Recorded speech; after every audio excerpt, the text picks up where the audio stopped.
Hey guys, coming back for the season premiere of Better Call Saul, Season 2, Episode 1, Switch, and I was really looking forward to this episode. You guys know I really love the first season, and I knew I was going to love the first season, of course, but toward the end, it really got great. You guys know it was on my top, 15 TV shows of last year. I really did love Season 1. I thought it was a very good show, and I couldn't wait for this season. I thought this season was going to be very different, and I have to say that I thought this premiere was fantastic. Everything about it was great.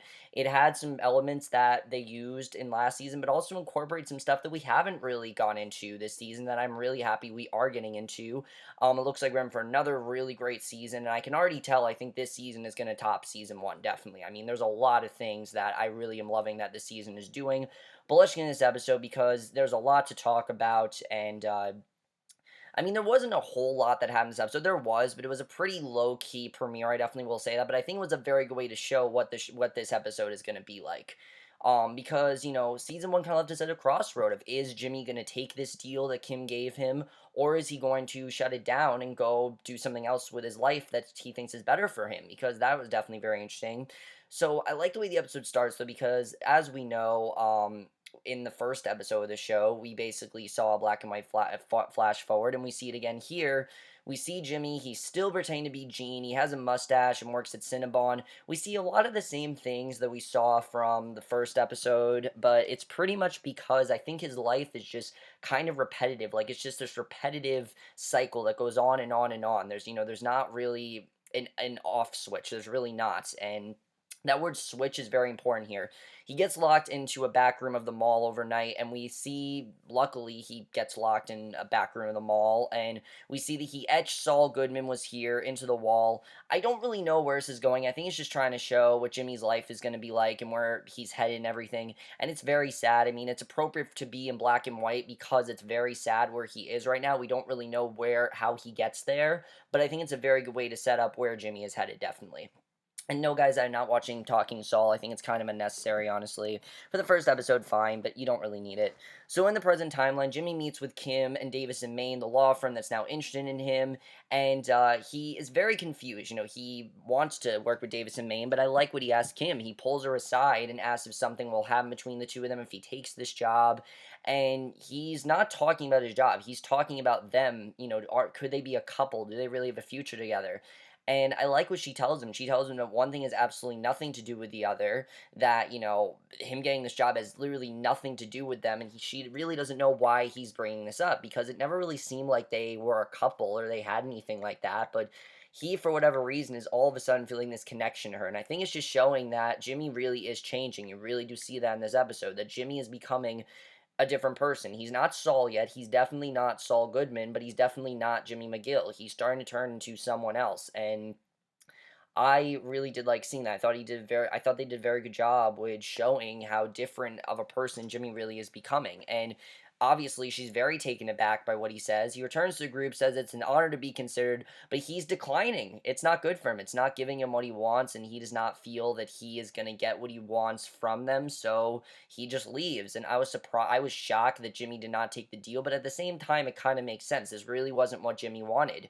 So very interesting that he didn't take the deal. So we see Pryce, that guy that Mike is working with, and we see a lot more with Pryce in this episode. We see he picks Mike up in a showy Hummer with a license plate that says Playa, and when Mike says he's not getting in the car, Pryce tells him that he doesn't need to come on his deals anymore because Mike doesn't do anything, so he really doesn't need to, help him out because Mike, like he said, doesn't do anything. So at the exchange, while Pryce counts his money, Nacho enters his car and looks at the registration, which has all his personal information on it. You name it, all kinds of personal information. And Nacho is obviously not very happy about this because it has all his personal information. And Nacho, he seems to be working with Nacho. I like that they're trying to find a way to keep Mike and Nacho on the show. I don't exactly know where this is going. I definitely will say that, but I'm intrigued. I definitely am intrigued. Like I said, I don't really know where this is headed, but I definitely am intrigued, and I like the character of Pryce. I think he's a good addition to the show, definitely. He goes with the sort of awkward characters that this show has, not really awkward, but I think he goes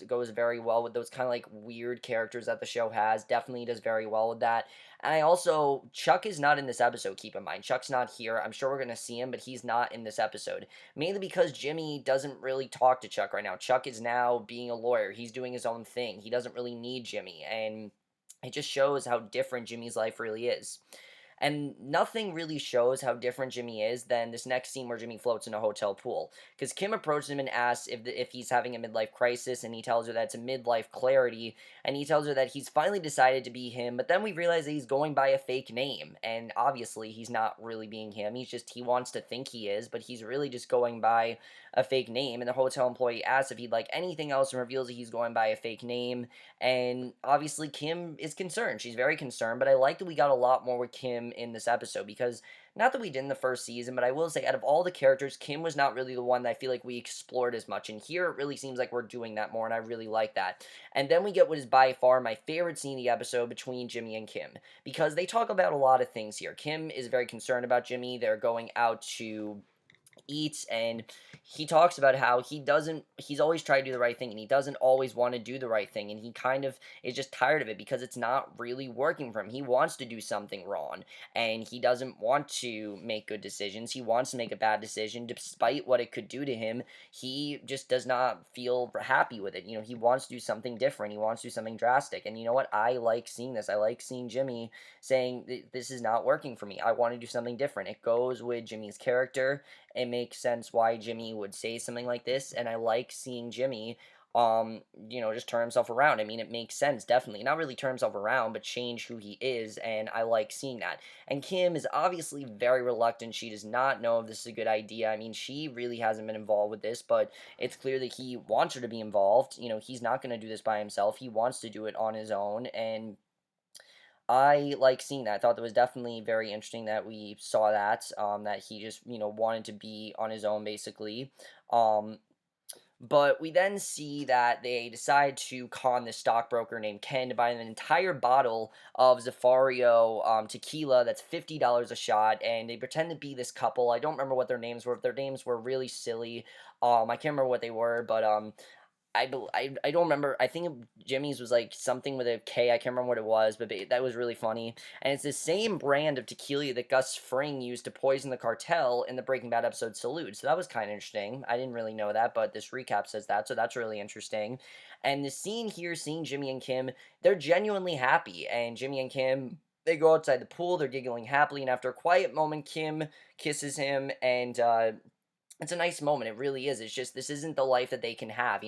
Basically they end up having sex. They wake up. Jimmy asks if he can borrow her toothbrush, and she says that's gross. Jimmy points out that their gyms have already been intermingled, and the worst part of the scene, the saddest part, is that he talks about how this isn't their life. This isn't what they want. Even though this is what he wants, this isn't their life. This isn't where they're gonna go. Jimmy and Kim cannot be together. And it's really sad because it seems like they're genuinely happy. He's happy when he's with her, she's happy when she's with him, but they just can't be together. Their lives are at such different places, and they are in different places with themselves that they can't be together. Kim is in a completely different spot in her life than Jimmy is, and Jimmy's trying to turn himself around. He's trying to find himself clearly, and Kim just isn't included in that, unfortunately. And it's really sad because I like Jimmy and Kim. I do. I want them to be together, but unfortunately, they just can't be. It's not because of the fact that Jimmy, is incapable of love. I don't think it's that. It's just he can't really be with Kim right now. No matter what he wants, he can't really be with her. And it's really sad because I really like that scene together, but they can't really be together right now. And even though he wants to be with her, he can't really do that.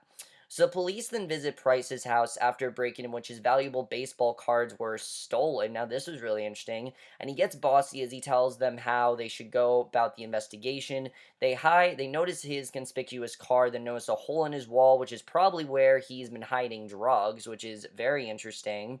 Um, that we see that he's been hiding drugs here, and we don't really know what's been going on here. He goes all ballistic over this. He can tell that they're after him and things like that. Very interesting what's going on. Again, I don't know where Price's storyline is headed, but like I said, I'm intrigued. I don't really know where this is going or what's going to happen there, but I'm interested. I'm definitely interested in seeing what's going to happen there because it's very interesting, and I am just interested in seeing what's going to happen. I like this character. I think it's going to be interesting to see what happens with him. Definitely, that's going to be interesting. Also, I forgot to say, we did get a lot of scenes in this episode that were very reminiscent of the first episode, like Jimmy in the nail salon. Pretty much the same exact thing as in the pilot. He attempts to take some of the cucumber water, and Mrs. Nguyen scolds him for it, things like that, and we saw that. And we did get a scene between Mike and Jimmy here. We did get a scene quickly between them, which I did like seeing. I thought that was well done. And we do see that the client goes to a drug deal alone. Being an idiot, the client accidentally lets Nacho sneak a peek at the insurance card and is in his H2's glove compartment. And he subsequently raids the client's house, stealing his baseball cards and his drugs. And the client doesn't quite grasp the subtleties of being a drug dealer. And that's something interesting that's with Pryce. He doesn't really know what a drug dealer really is because he's very innocent and he really doesn't understand that they're drug dealers. They're not, just some guys that are doing something. They are drug dealers. And I don't really think that he realizes that right now, which is definitely going to be interesting to see what happens with Pryce because right now he doesn't really understand that and he's trying to do whatever he can to cover this up, but the police are very slowly finding out what's going on. So it's really going to get bad for him, I think. Definitely that's going to be interesting to see what happens there. Um as to what's going on with Pryce. Very interesting stuff there, like I said. And then the ending of this episode, I love the way this was done. I thought this was very well handled what we got here. Basically, Jimmy once again floats in the hotel pool. He notices a beautiful woman who smiles at him before joining another man on the side of the pool.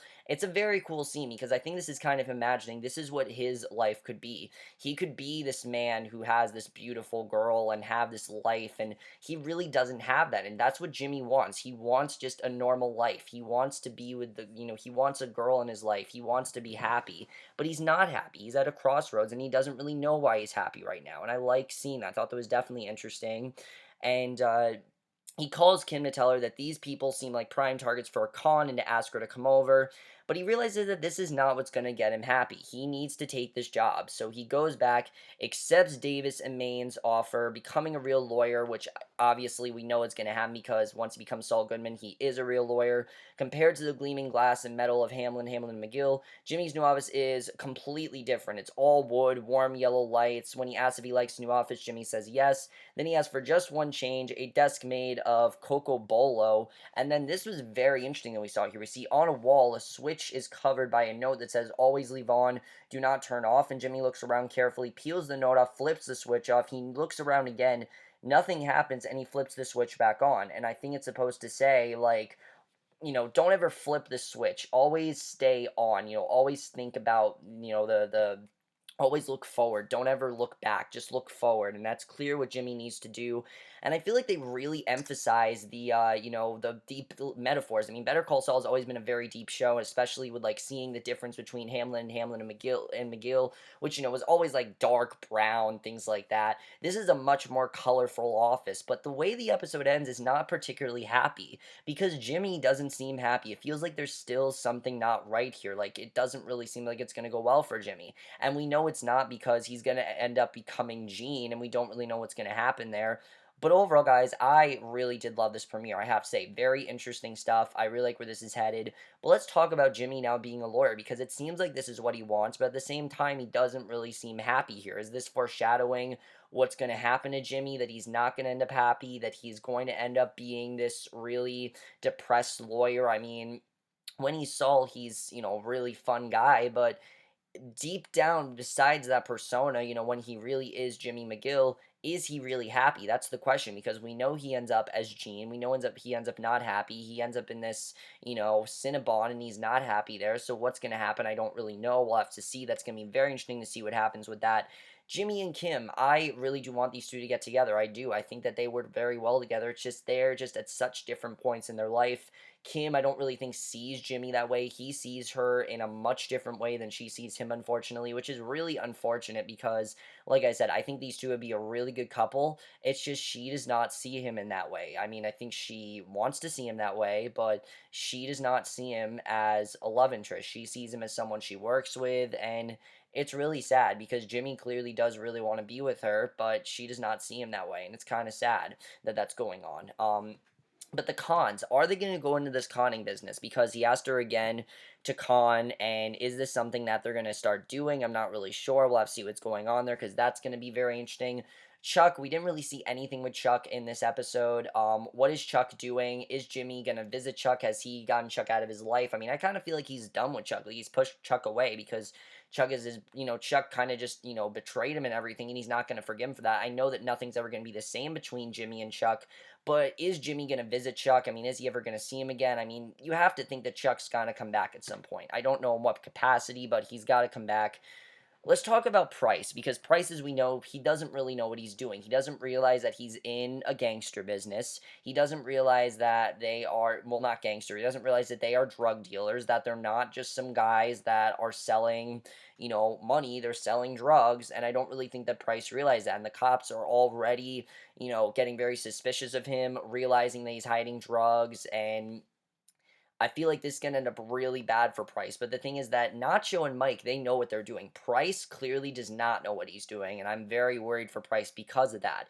And I'm really liking his character, I've say. I already think he's very interesting because he's very innocent, and we haven't really seen that yet with these drug dealers. Nacho and Mike, they have reasons. Obviously, Mike is, has reasons because he needs money and things like that. And Nacho's been a drug dealer pretty much all his life, so it makes sense why that happened. But overall, guys, great premiere. I really love this first episode. Sorry I didn't have as much to say about this first episode. Like I said, it was a pretty legit, pretty straightforward first episode.